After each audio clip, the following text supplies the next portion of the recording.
Bismillahirrahmanirrahim. Assalamualaikum warahmatullahi wabarakatuh. Perkenalkan, nama saya Marni dengan NIM 200250501041, Prodi Sistem Informasi Kelas A, Fakultas Ilmu Komputer. Baik, di video kali ini saya akan mempresentasikan hasil studi kasus untuk memenuhi salah satu tugas final mata kuliah Sistem Informasi Manajemen dengan dosen pengampu Bapak Christian S. Kom. Sekedar informasi, saya kuliah di Universitas Tomakaka Mamuju. Baik, di sini saya akan menjelaskan apa itu sistem, apa itu informasi, apa itu sistem informasi, apa itu manajemen, dan sistem informasi manajemen. Sistem informasi, pengertian sistem. Sistem adalah perangkat unsur elemen maupun bagian-bagian yang saling terhubung dan saling mempengaruhi dalam satu lingkungan tertentu. Sistem juga diartikan sebagai yang diatur dari pandangan teori, asas, dan sebagainya. Adapun beberapa definisi sistem menurut para ahli. Salah satunya yaitu Yogianto 2005. Sistem adalah kumpulan dari elemen-elemen yang berinteraksi untuk mencapai suatu tujuan tertentu. Sistem ini menggambarkan satu sistem atau satu tujuan tertentu, kejadian-kejadian dan kesatuan yang nyata seperti tempat, benda, dan orang-orang yang betul-betul ada dan terjadi. Bagian B, elemen sistem. Suatu sistem terdiri dari sejumlah komponen atau elemen yang saling berinteraksi, bekerja sama, bentuk, ataupun satu sama lain. Elemen-elemennya itu, yang pertama, elemen-elemen yang lebih kecil yang disebut subsistem. Misalnya, sistem komputer terdiri dari subsistem perangkat keras dan perangkat lunak. Manusia juga termasuk. Yang kedua itu elemen-elemen yang lebih besar, disebut suprasistem. Misalnya, perangkat keras adalah yang memiliki sub CPU, perangkat I/O, dan memori. Karakteristik sistem. Sistem adalah yang mempunyai komponen-komponen, batas sistem, lingkungan sistem, penghubung, masukan, keluaran, pengolahan, dan saran. Untuk lebih jelasnya, saya akan membacakannya satu persatu. Yang pertama itu ada komponen elemen yang lebih kecil. Yang kedua itu about atau batasan sistem, yang merupakan daerah yang membatasi antara satu sistem dengan sistem yang lainnya. Yang ketiga itu ada environment atau lingkungan luar sistem. Lingkungan luar sistem dapat bersifat menguntungkan, dapat juga merugikan. Yang keempat itu ada interface atau penghubung sistem. Penghubung ini merupakan media antar suatu sub. Yang kelima itu ada input atau masukan. Masukan yang dimaksud itu ialah energi yang dimasukkan ke dalam sistem. Yang keenam itu ada output atau keluaran. Keluaran adalah hasil dari energi yang lebih diolah atau diklarifikasi menjadi keluaran yang berguna dan sisanya pembuangan. Ketujuh itu ada proses atau pengolahan sistem. Suatu sistem yang mempunyai suatu bagian pengolah atau sistem itu sendiri sebagai pengolahnya. Kedelapan itu ada objective and goal, saran atau tujuan sistem. Yang dimaksud itu tujuan atau saran. Yang bagian D ada klarifikasi sistem. Sistem mempunyai beberapa klarifikasi yang perlu kita ketahui agar dapat mendefinisikan sebuah sistem tersebut. Berikut penjelasannya. Yang pertama itu ada sistem abstrak dan fisik. Misalnya, sistem yang berupa pemikiran atau ide-ide yang tidak tampak secara fisik. Sistem alamiah dan buatan. Sistem alamiah itu sistem yang terbentuk melalui proses alamiah. Sistem buatan manusia, sistem yang dirancang dan dibangun oleh manusia yang melibatkan interaksi dengan mesin. Sistem tertentu atau tidak tertentu. Sistem tertentu, sistem yang secara berorientasinya sudah dapat diprediksi. Sistem tak tentu, sistem yang outputnya tidak dapat diprediksi dengan pasti karena menggunakan unsur probabilitasi. Sistem penutup dan sistem terbuka. Sistem tertutup, sistem yang tidak terhubung dengan dunia luar. Sistem terbuka, sistem yang mempunyai hubungan dengan dunia luar dan terpengaruh dengan lingkungan luarnya.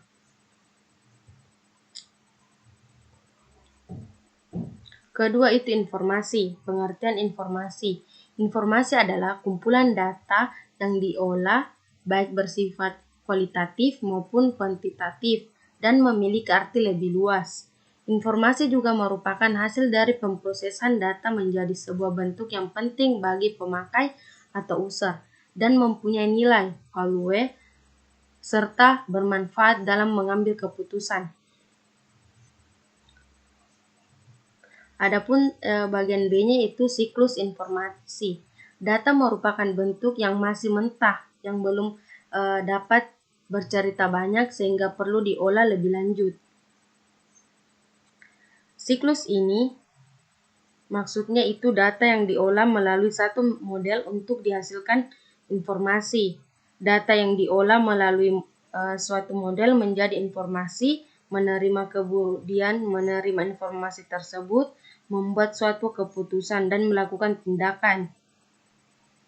Yang bagian C itu ada kualitas informasi. Kualitas suatu informasi tergantung dari berbagai hal.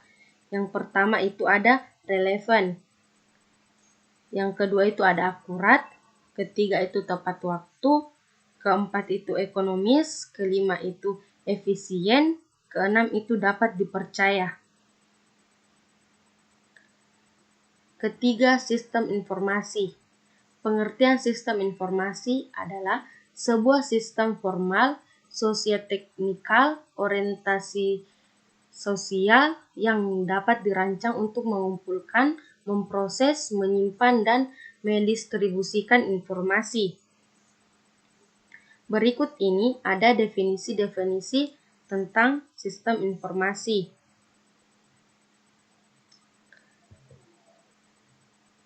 Adapun komponen-komponen yang dimaksud yaitu perangkat keras merupakan mencangkup piranti-piranti fisik seperti komputer, printer. Kedua itu perangkat lunak atau software. Sekumpulan instruksi yang memungkinkan perangkat keras untuk dapat memproses data. Ketiga itu ada prosedur atau bagian C. Sekumpulan atau aturan yang dipakai untuk mewujudkan pemrosesan data dan membangkitkan keluaran yang dikehendaki. Keempat itu ada orang. Orang yang dimaksud di situ adalah semua pihak yang bertanggung jawab dan mengembangkan sistem informasi. Yang terakhir itu ada basis data atau database, sekumpulan tabel, hubungan, dan lain-lainnya yang berkaitan dengan penyimpangan data. Adapun pengertian manajemen. Manajemen itu sendiri merupakan proses yang dilakukan seseorang dalam mengatur kegiatan yang dilakukan individu atau kelompok. Sistem atau manajemen harus dilakukan untuk mengetahui target yang akan dicapai oleh individu atau kelompok. Kelima itu sistem informasi manajemen. Sistem informasi manajemen adalah sistem perancangan bagian dari pengendalian internal suatu bisnis yang meliputi pemanfaatan manusia, dokumen, teknologi, dan prosedur oleh akuntansi manajemen untuk mencegah masalah bisnis seperti biaya produk, layanan, atau suatu strategi bisnis. Kita tiba di intinya, yaitu studi kasus sistem informasi manajemen rumah makan berbasis mobile. Dalam penelitian ini akan dilakukan pada manajemen rumah makan yang berbasis pesanan. Masalah yang dihadapi pada manajemen model ini antara lain adalah lamanya proses memasak di dapur, pelanggan yang kecewa karena menu yang tidak sesuai selera, pelanggan yang tidak terlayani karena banyaknya pengunjung. Saya jelaskan sedikit. Setiap rumah makan memiliki manajemen dalam melakukan proses pengorderan makanan. Berbagai macam cara sistem pengorderan yang dibuat oleh pihak pemilik dalam menjalankan bisnis rumah makan antara lain fast food dengan konsep pelayanan order makan cepat saji, all you can eat dengan konsep makanan berjalan di ban sehingga pelanggan perlu menggunakan kecepatan tangan dalam mengambil makanan. Masalahnya yang sering dihadapi pada manajemen ini yaitu menu yang tidak selera, pelanggan yang tidak terlayani karena banyaknya pengunjung.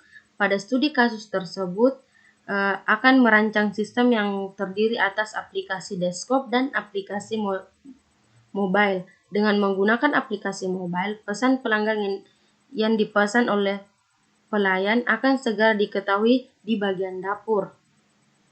Pelayanan dapat melihat sisa stok tanpa perlu konfirmasi dari koki. Pada bagian koki akan dibuatkan sistem aplikasi desktop yang mampu menerima konfirmasi suara jika pesanan pelanggan ada yang masuk. Koki juga akan mendapatkan konfirmasi lama menu pesanan yang akan ditunggu. Pada bagian kasir akan dibuatkan sistem aplikasi desktop yang tidak perlu menghitung total harga lagi, karena sistem lebih melakukannya karena ada kalkulator secara otomatis.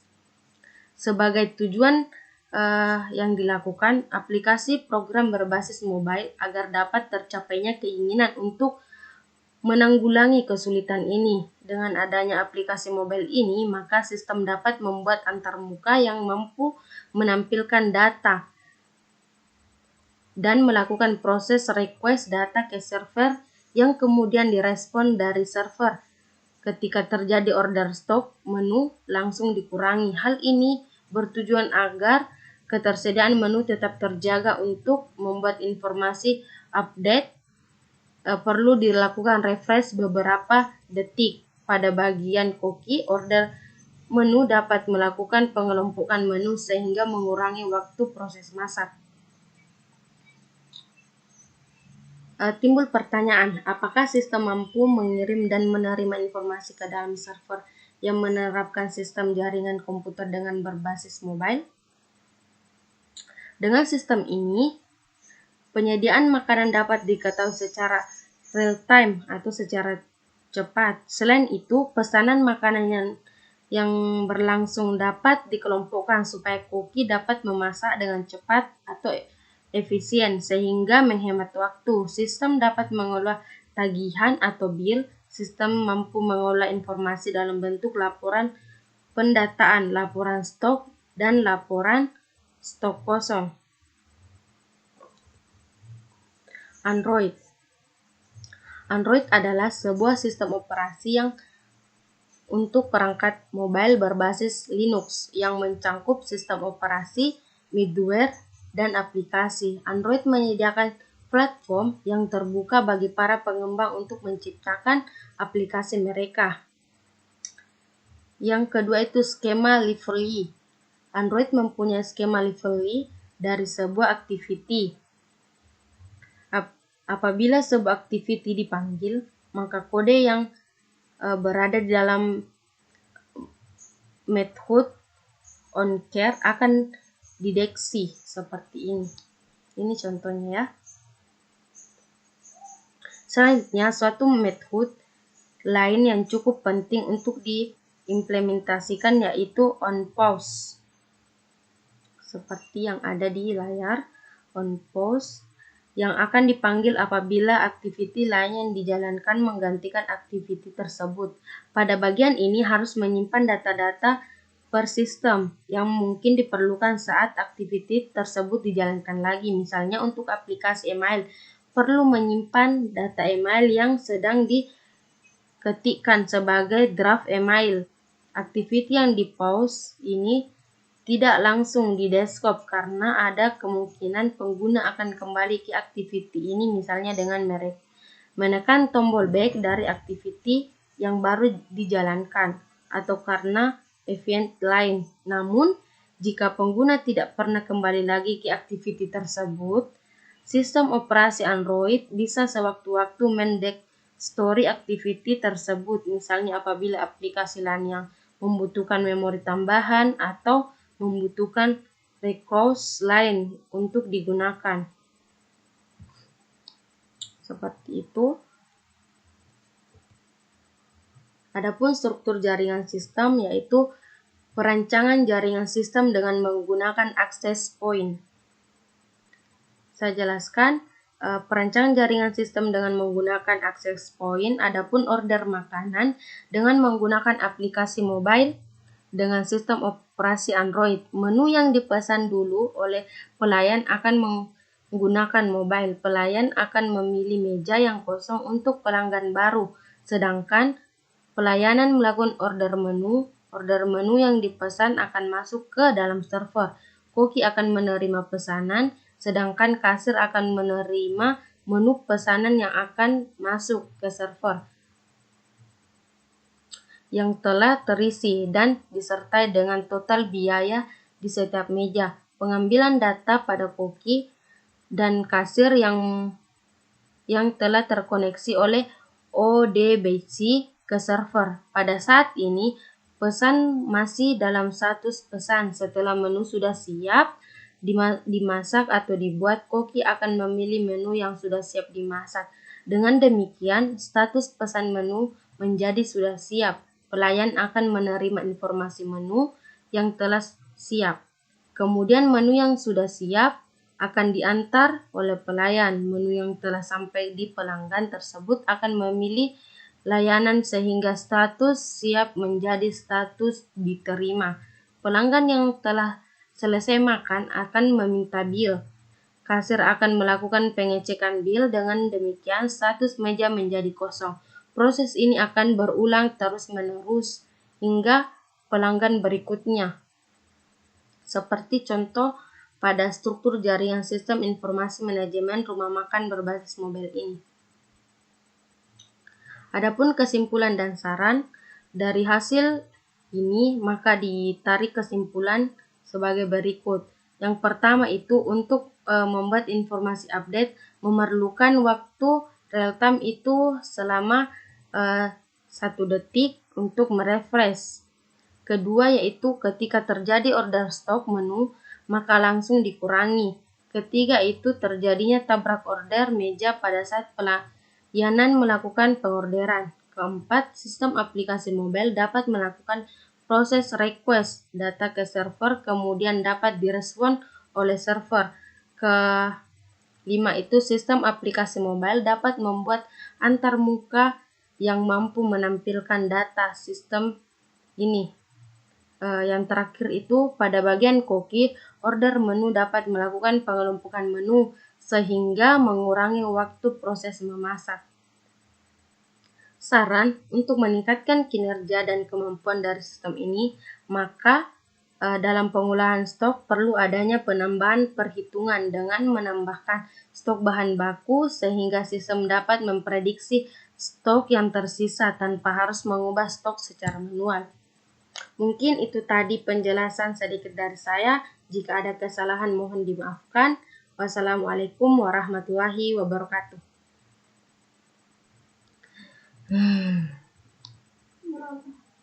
Enggak, tuh baru kuliah.